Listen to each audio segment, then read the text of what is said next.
SI నిర్వాహకం కూడా ఇప్పుడు చర్చ జరుగుతోంది. దానికి సంబంధించినటువంటి బ్రేకింగ్ న్యూస్ ఇప్పుడు మనం చూస్తున్నాం ఆర్టీవీ స్క్రీన్ పైన. సో మహబూబాబాద్ జిల్లా దంతాలపల్లిలో దారుణం జరిగింది. అంగన్వాడీ టీచర్ల బాత్రూమ్ వీడియోలు తీశారు నరేష్ అనే ఒక యువకుడు.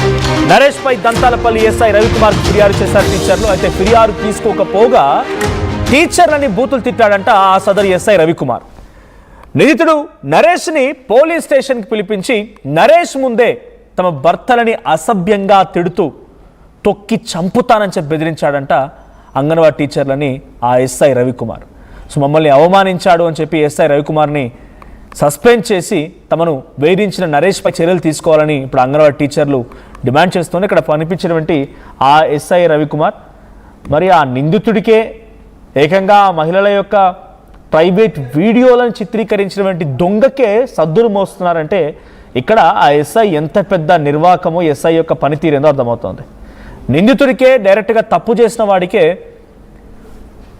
ఇంకొంత అడ్వాంటేజ్ ఇచ్చి ఇంకొంత ఆయన ముందే ఏకంగా ఆ టీచర్ల భర్తలను అక్కడికి పిలిపించి దూషించాడంట. సో ఒకసారి ఆ అంగన్వాడీ టీచర్లు మాట్లాడుతున్నారు, వారు మాట్లాడింటే చూద్దాం.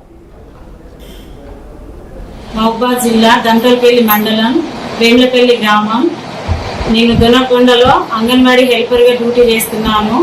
గత 3 సంవత్సరాలుగా బోయి నరేష్ అనే అబ్బాయి దొనకొండ గ్రామానికి చెందిన వ్యక్తి మమ్మల్ని మానసికంగా బాగా టార్చర్ చేస్తున్నాడు. మా మనోభావాలు దెబ్బతినే విధంగా అంగన్వాడీ సెంటర్లో నేను మా టీచరు ఒంటరిగా ఉన్న సమయంలో వచ్చి మా పర్సనల్ వీడియోస్ తీయడము, వాష్రూమ్స్ పోయినప్పుడు వీడియోస్ తీయడము, డ్రెస్ చేంజ్ చేసుకుంటుంటే వీడియోస్ తీయడం జరిగింది. ఇట్లా జరుగుతుందని చెప్పేసి మేము ఎస్ఐ గారికి 1వ తారీఖు రోజు శనివారం రోజు మేము పిటిషన్ రాసివ్వడం జరిగింది. నిన్న మొన్న 2-3 డేస్ నుంచి మమ్మల్ని పోలీస్ స్టేషన్ చుట్టూ తిప్పి మీకు సరైన న్యాయం చేస్తా అని చెప్పి పిఎస్లో మొన్న శనివారం రోజు 1వ తారీఖు పిటిషన్ ఇచ్చినాము. ఎస్ఐ సార్ గారు మాట్లాడి మీకు న్యాయం చేస్తా అని చెప్పి 3-4 రోజులు స్టేషన్ చుట్టూ తిప్పించిన తర్వాత ఈ రోజు మమ్మల్ని స్టేషన్కు పిలిపించి వాళ్ళ ముందు మమ్మల్ని బెదిరించుకుంటూ మా వ్యక్తిగత విషయాల గురించి, నా భర్త విషయంలో నా విషయం గురించి మాట్లాడుతూ మా కేసు మీరు ఏం చేసుకుంటారో చేసుకోకండి, దిక్కున్న కాడ చెప్పుకోండి అని చెప్పి మమ్మల్ని బెదిరింపులకు గురి చేస్తున్నారు. ఈ విషయం గురించి ఎస్ఐ సార్ గారి విషయంలో విచారణ చేపట్టాలి. మరియు మేము పిటిషన్ ఇచ్చినటువంటి వ్యక్తి బోయి నరేష్ మీద చట్టపరమైన చర్య తీసుకోవాలని కోరుకుంటున్నాను. మహబూబాబాద్ జిల్లా దంతలపల్లి మండలం వేములపల్లి గ్రామం. నేను దొనకొండలో అంగన్వాడీ హెల్పర్గా డ్యూటీ చేస్తున్నాను.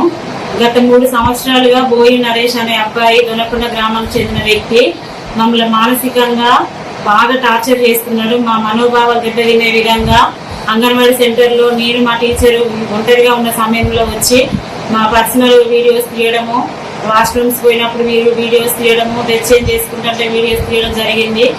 ఇట్లా జరుగుతుందని చెప్పేసి మేము ఎస్ఐ గారికి 1వ తారీఖు రోజు శనివారం రోజు మేము పిటిషన్ రాసివ్వడం జరిగింది. నిన్న మొన్న 2-3 డేస్ నుంచి మమ్మల్ని పోలీస్ స్టేషన్ చుట్టూ తిప్పి మీకు సరైన న్యాయం చేస్తా అని చెప్పి పిఎస్లో మొన్న శనివారం రోజు 1వ తారీఖు పిటిషన్ ఇచ్చినాము. ఎస్ఐ సార్ గారు మాట్లాడి మీకు న్యాయం చేస్తా అని చెప్పి 3-4 రోజులు స్టేషన్ చుట్టూ తిప్పించిన తర్వాత ఈ రోజు మమ్మల్ని స్టేషన్కు పిలిపించి వాళ్ళ ముందు మమ్మల్ని బెదిరించుకుంటూ మా వ్యక్తిగత విషయాల గురించి, నా భర్త విషయంలో నా విషయం గురించి మాట్లాడుతూ మా కేసు మీరు ఏం చేసుకుంటారో చేసుకోకండి, దిక్కున్న కాడ చెప్పుకోండి అని చెప్పి మమ్మల్ని బెదిరింపులకు గురి చేస్తున్నారు. ఈ విషయం గురించి ఎస్ఐ సార్ గారి విషయంలో విచారణ చేపట్టాలి. మరియు మేము పిటిషన్ ఇచ్చినటువంటి వ్యక్తి బోయి నరేష్ మీద చట్టపరమైన చర్య తీసుకోవాలని కోరుకుంటున్నాను. మహబూబాబాద్ జిల్లాలోని దంతాలపల్లి మండలంలో ఓ గ్రామంలో వేములపల్లి ఆమె చెప్తున్న ప్రకారంగా ఆ గ్రామంలో అంగన్వాడీ టీచర్గా పనిచేస్తున్నారు. అదే గ్రామానికి సంబంధించిన నరేష్ అనే ఒక అబ్బాయి మహిళలు పర్సనల్గా ఉన్నప్పుడు అంటే ఆ స్కూల్లో పిల్లలతో మాట్లాడుతున్నప్పుడు కానీ, వాళ్ళు వాష్రూమ్స్కి వెళ్తున్నప్పుడు కానీ, ఎప్పుడైనా వాళ్ళు డ్రెస్ చేంజ్ చేసుకున్నప్పుడు కానీ ఆ లోపలే విత్ ఇన్ ద ప్రిమిసెస్లోనే వస్తూ మానసికంగా వేధించడం, వీడియోలు తీయడం జరిగిందంట. మరి వాడికి ఆ వ్యక్తికి ఏం పోయే కాలం తెలియదు కానీ సో వీడియోలు తీస్తూ వచ్చాడంట. ఈ వీడియోలు తీసినటువంటి సంఘటన మరి నిజమా అబద్ధమా ఏంటివి, మహిళా ఆరోపణలు ఏంటి, ఆయన తీసిన వీడియోలు ఏంటి అన్నీ పరిశీలించాల్సిన SI Ravikumar, Dantalapalli police station సంబంధించిన ఎస్ఐ అడికెళ్ళి కంప్లైంట్ చేస్తే ఆయన కూడా నరేష్ని అక్కడికి పిలిపించి ఈ అంగన్వాడీ టీచర్ల యొక్క భర్తలను అక్కడికి పిలిపించి ఆ నరేష్ ముందే ఇటు ఆ టీచర్లని ఆ భర్తని చాలా దారుణంగా తిట్టి చంపేస్తానని కూడా బెదిరించాడంట. ఆ మహిళలు చెప్తున్న మాట మనం చూస్తున్నాం. సో ఇప్పుడు ఆ నరేష్ అనే వ్యక్తిపై చర్యలు తీసుకోవడంతో పాటుగా ఈ ఎస్ఐ రవికుమార్ పైన సస్పెన్షన్ వేటు కూడా వేయాలి, మమ్మల్ని ఇబ్బంది పెట్టి మమ్మల్ని దూషించినందుకు గాను ఆయనపై కూడా చర్యలు తీసుకోవాలనేది అటు అంగన్వాడీ టీచర్ల యొక్క ఆరోపణ. తొక్కి చంపుతామని బెదిరించాడంట. మరి దీనికి సంబంధించి మరిన్ని అప్డేట్స్ ప్రతినిధి వెంకటరత్నం అందిస్తారు. వెంకటరత్నం, సో ఏంటి ఈ టీచర్ల యొక్క పర్సనల్ వీడియోలు తీయడం ఏంటి? ఆ వ్యక్తి ఎవరు? ఎందుకు ఈ రకంగా చేయాల్సి వచ్చింది? విత్ ఇన్ ద ప్రిమిసెస్లో ఈ టీచర్లను ఆ వీడియో రికార్డ్ చేయడం ఏంటి నరేష్ అనే యువకుడు?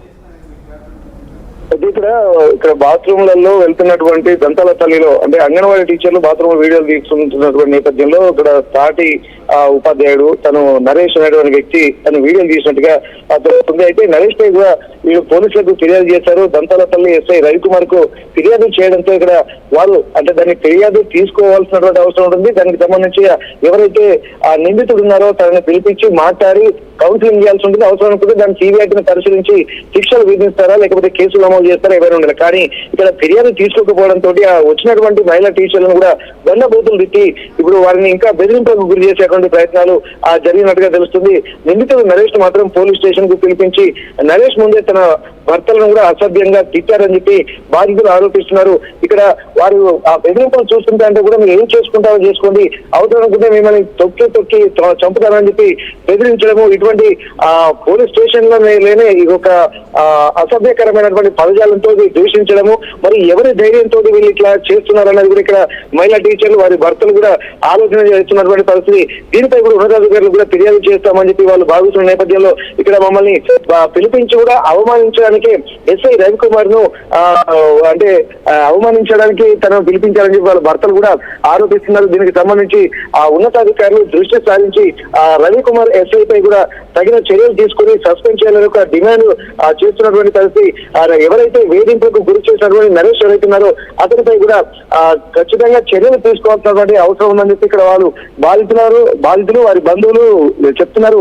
దీనికి సంబంధించి ఉపాధ్యాయ సంఘాలు కూడా కొంత తీవ్రంగా స్పందించేటువంటి అవకాశం ఉంటుంది. వారు కూడా తమ అంగన్వాడీ టీచర్లు అలాగే మిగిలినటువంటి సిబ్బంది వెళ్తున్నటువంటి బాత్రూమ్ దగ్గర వీడియో తీయాలని కూడా చాలా తీవ్రంగా పరిగణిస్తున్నారు. ఇటువంటి సంఘటనలు ఒకదానికి ఒకటి కంటిన్యూగా జరుగుతున్నటువంటి నేపథ్యంలో ఈ చిన్న చిన్న సంఘటనలు కూడా తీవ్రంగా తీసుకోవాల్సినటువంటి అవసరం ఉంటుంది.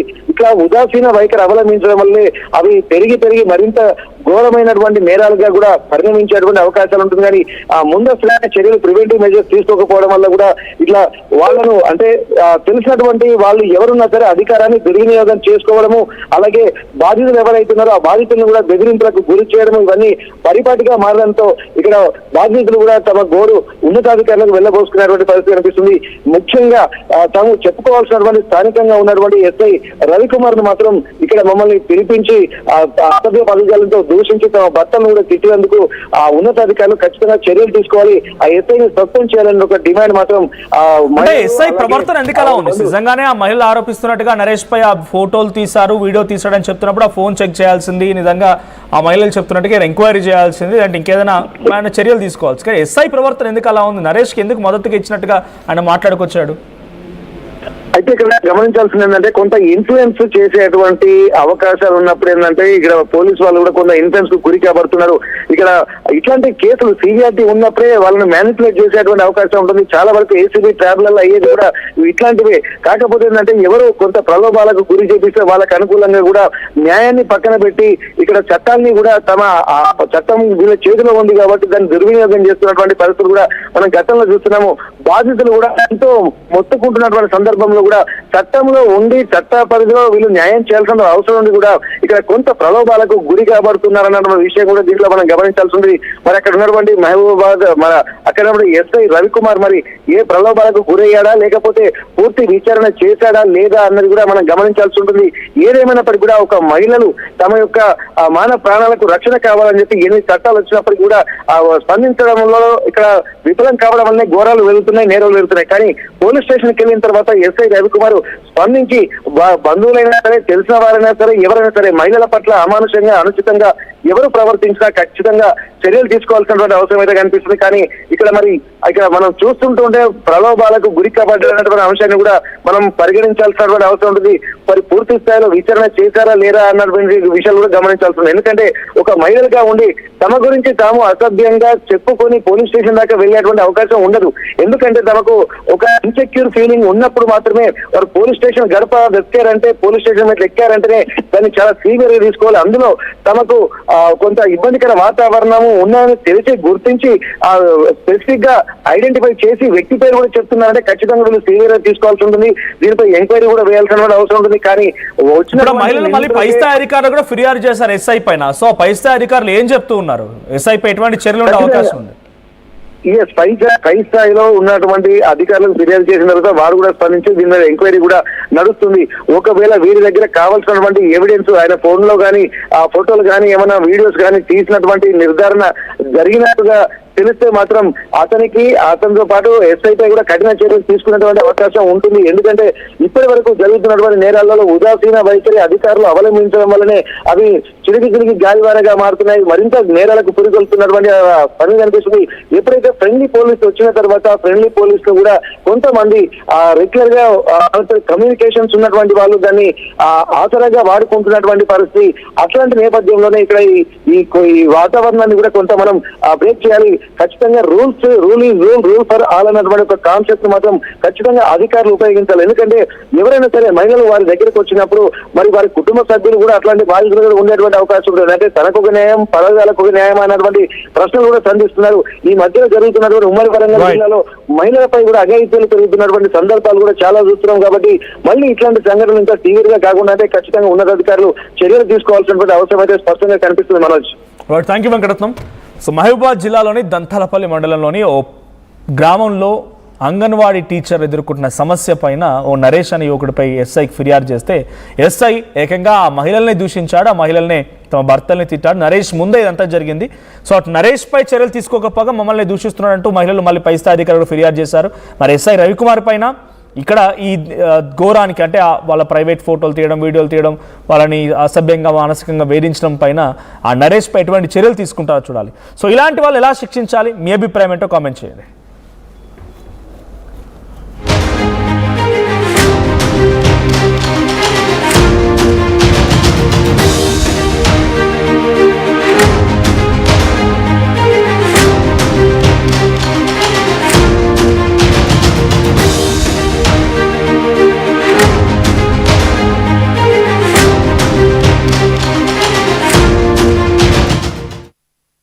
టోర్నమెంట్ ముందు పెయింట్